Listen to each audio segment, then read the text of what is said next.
On est arrivé à la toute fin de ce voyage. On est arrivé à Rome mardi. On est rentré dans notre écurie normande. Et là, on enlève les chaussures pour que la jument reste pieds nus pendant un certain temps, voire même toujours, parce que c'est une méthode tout à fait intéressante que les chevaux récupèrent un pied naturel. Alors l'Italie, c'était vu en Allemagne la dernière fois, l'Italie n'a pas été aussi accueillante qu'on pourrait l'imaginer. Le pays était assez dur.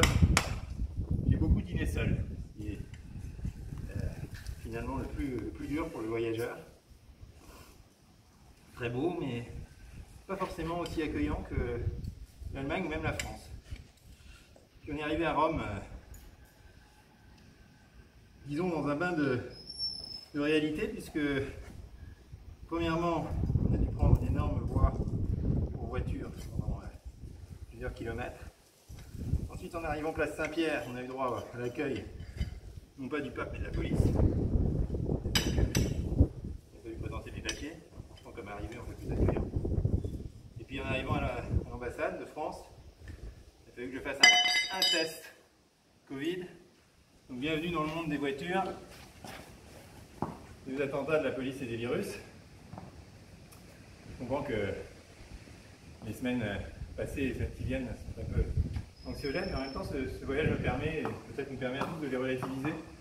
Premièrement parce qu'à force de lire Montaigne, on se rappelle que quand même notre époque reste une époque pacifiée et très bien médicalisée.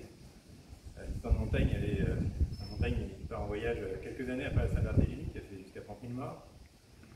Et le virus qui circule à l'époque, c'est la peste, et la peste, on n'en échappe quasiment jamais.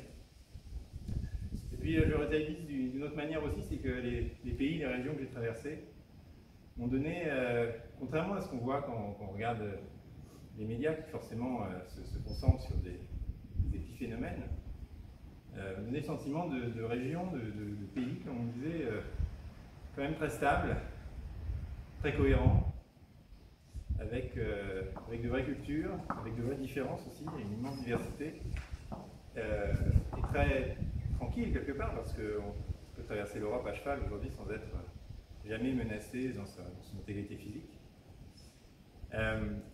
Et bien sûr, ce voyage appelle d'autres réflexions, peut-être une réflexion un peu différente de celle que je menais d'habitude sur la société moderne. Parce que quand on voit la société à travers les oreilles du cheval, on la voit différemment. Et je pense que, notamment la liberté, on a tendance à assimiler à la multiplication des possibles. La liberté, c'est de pouvoir consommer tout, acheter tout faire.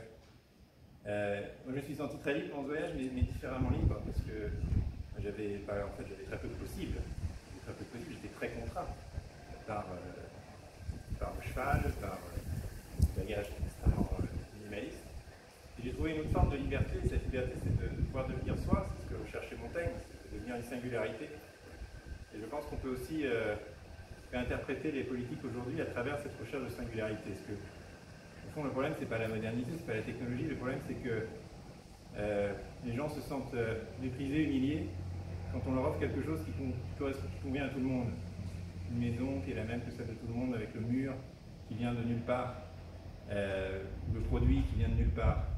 Et donner aux gens la possibilité d'être singulier me semble un beau commandement pour le monde qui vient.